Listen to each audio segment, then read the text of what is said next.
네, 그럼 네 번째 질문입니다. 재건축 분담금은 어떻게 산정되는 것인가요? 라는 질문 주셨는데요. 오늘 앞선 답변 속에서도 이 분담금에 대한 이야기가 많이 나왔기 때문에 한번 정리해보는 의미로 답변 들어보면 좋을 것 같습니다. 네, 지난번에 이런 분담금에 대한 문의가 굉장히 많았었기 때문에 개략적인 어떤 답변을 드렸어요. 이 개략적인 답변을 한다는 것은 비례율 관련된 부분입니다. 비례율. 이제 이런 어떤 분담금을 산정하기 위해서 비례율이라는 말씀을 많이 들어보셨을 것이고, 이 굉장히 중요한 개념이거든요. 이 비례율, 어렵지는 않습니다. 즉, 전체, 총 수익이 나와야 되는 거예요. 이걸 분양을 하고, 일반 분양, 조합원 분양 등을 통해 가지고 전체 예상되는 수익이 있을 것이잖아요. 그 다음에 이걸 짓기 위해 가지고 총 지출이 있을 거 아닙니까? 즉, 총 수익에서 총 지출, 여기에는 공사비도 들어가고, 그 다음에 뭐 기타 여러 가지 부수적인 비용이 지출될 거 아닙니까? 시행비도 다 나갈 것이고, 시행비도 들어갈 것이고, 이런 총 수익에서 총 지출을 뺍니다. 그럼 얼마가 나올 거 아니에요? 요것을 나눠요. 뭐로 나누냐면 전체의 재산 가치로 나누는 것입니다. 전체 총 재산 가치로 나누는 것이에요. 총 재산 가치가 뭐냐면 종전 평가 금액으로 이야기하거든요. 즉 방금 말씀드린 것처럼 총 수익에서 총 지출을 빼요. 그럼 이게 이제 어떤 전체 수익이 되는 거잖아요. 이 전체 수익을 전체 종전 재산 평가액으로 나누는 겁니다. 이런 종전 재산 평가 총액, 자 이게 뭐냐면 그냥 그 건물에 있어서의 전체 이 층별로 또는 호실별로 개별적 산정한 게 아니라 전체로 산정하는 것이에요. 이 전체 구건물의 가치가 얼마냐는 것입니다. 따라서 정리할게요. 전체 수익이 나올 것이고, 이제 이건 예상되는 수익이죠. 그리고 전체 예상되는 총 지출이 나올 것이고, 그걸 빼요. 전체 수익에서 전체 지출을 빼고, 요것을 현재 있는, 그러니까 구건물이죠. 구건물 전체 평가 가치로 나누는 겁니다. 이게 바로 비례율이에요. 곱하기 100 해서 1이 된다는 거는 뭐냐면, 전체 수익에서 전체 지출을 뺀 것에 남은 것하고 현재 가치하고 똑같다는 얘기예요. 1대1이니까. 그 말은 뭐냐면 러프하게 계산하면 지금까지 여기까지 제가 말씀드렸거든요. 러프하게 계산하면 그냥 헌 건물 지금 허물고 그만큼의 새 건물 줄 수 있다는 얘기예요. 예. 그러면은 비례율이 1이다 라고 한다는 얘기는 그 미치는 게 없다는 얘기예요. 비례율이 2이 넘는다라고 한다는 것은 나에게 이익이 된다는 얘기입니다. 자, 이게 이제 나 개인적인 게 아니라 이 전체 사업을 놓고 봤을 때의 개략적인 것, 이것이고 이런 경우에 기본적으로는 분담금이 있을 수 없다라는 말씀을 드렸던 것이에요. 하지만 여기까지가 지난번까지 드렸던 말씀이고 이제 개개인을 따져보면은 조금씩 다릅니다. 왜냐하면 이 종전평가금액, 종후평가금액이 나오지만 종전평가금액 이거는 감정평가를 통할 수도 있는 것이고 아니면 1등 산정할 수도 있는 것인데요. 이게 1층과 2층, 3층 다릅니다. 그리고 또 1층이라 하더라도 문 앞에 있는 자리 또는 엘리베이터가 있는 자리 또 달라요 다. 그래서 이걸 개별적으로 판단하면은 또 다르게 되거든요.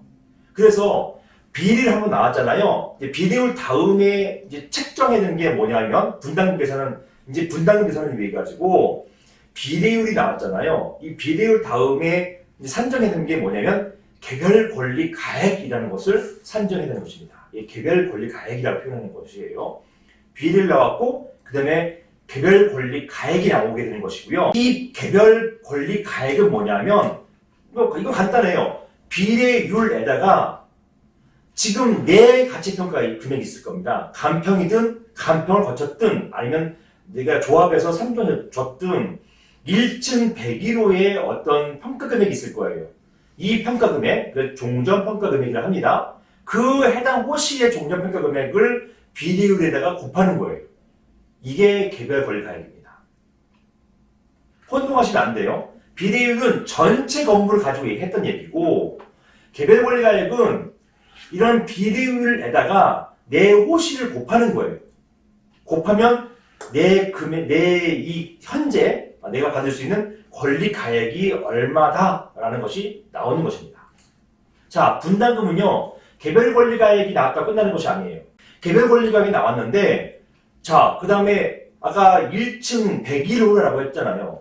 만약에 이걸 1층 101호를 내가 받는 그냥 조합원 분양을 받는 게 아니라 만약에 분양을 한다. 만약에 일반 분양하겠다라고 할 때 이 분양 신청 가액이 있을 거 아닙니까? 1층 101호는 보통 얼마 받는 거야? 예를 들어서 이렇게 얘기할 수 있어요. 내가 분양 한 30년 전 분양할 당시에 1층 101호는 1억이었어. 근데 지금은 땅값도 많이 오르고 했기 때문에 지금은 3억을 받아야 돼. 이 3억을 받아야 돼. 요거 조합이 정하거든요. 요게 바로 신청 분양 가액이에요. 그래서 개별 권리 가액이 이제 있고요. 그 다음에 신청 분양 가액이 있잖아요. 요걸 빼는 거예요. 즉, 개별 권리 가액에서 신청 분양 금액을 빼서 남는 게 뭐냐? 요게 바로 분담금이에요. 만약에 개별 권리 가액이 신청 분양 가액보다 높다. 자, 신청 분양 가액은 3억인데 개별 권리 가액 나에게 떨어지는 게 4억이에요. 그러면 빼잖아요. 그러면 1억이 남잖아요. 1억이 남는다는 얘기는 뭐예요? 내가 1억 원을 오히려 받는다는 얘기입니다. 자, 다음으로 만약에 개별 권리 가액이 2억 원이 나왔어요. 이 개별 권리 가액이 2억 원이었어요. 2억 원인데 신청 분양 가액은 3억 원입니다. 그러면 마이너스 1억 원이잖아요. 요게 내가 내야 될 분담금인 거예요. 그러니까 이게 플러스가 되느냐, 마이너스가 되느냐, 요게 분담금을 내느냐, 받느냐의 핵심입니다. 내가 분담금을 오히려 받으려면 비율이 엄청 높아져야겠죠. 왜냐면 종전평가 금액은 있는 것이고 한 30년 전 옛날 가액일 거 아니에요. 그 옛날 가액을 기준으로 평가한 거일 거 아닙니까? 그러다 보니까 낮단 말이에요. 그래서 이걸 높여주려면 비율이 높아야 되는 것이에요. 그래서 개별 권리 가액이 높아야만 분담금이 줄어드는 것이고 개별 권리 가액이 낮을 경우에 여기에 반해서 신청 분양 가액이 높을 경우에는 그 경우에는 오히려 분담금을 내야 되는 상황이 되는 것입니다. 자, 이렇게 돼서 분담금이 나오는 것인데 보통은 이제 조합원 분양을 할 때는 좀 조절해줘요. 내가 개별 권리 가액도 낮은 상태에서 새 신청 분양 가액을 맞추려면은 내가 1억 원을 내야 돼? 너무 높다. 이럴 경우에 조합원 분양해가지고 혜택을 주는 경우가 많습니다. 뭐 예를 들어서 그 차액에 뭐 30%를 감해준다든가 이렇게 어떤 좀 혜택을 줘가지고 요 갭을 낮추려고 하는 그런 시도들도 많이 합니다. 네, 이와 관련해서 좀 질문이 있으신 것 같은데 어떤 질문이 있으실까요? 아니 뭐 이게 계산식이라 뭘 많이 적으시던데요, 네, 보니까? 계산식 많이 적어보는 게 아니 이렇게 가끔 그럴 때가 있잖아요. 말을 들으면 되게 이게 복잡해 보이는데 네. 식을 적으니까 그렇게 사실 복잡한 것 같지는 않더라고요. 자막 처리가 네, 제가 자막 처리도 네. 저는 여기서 유일하게 이과생입니다. 그래서 이게 복잡하지 않아요.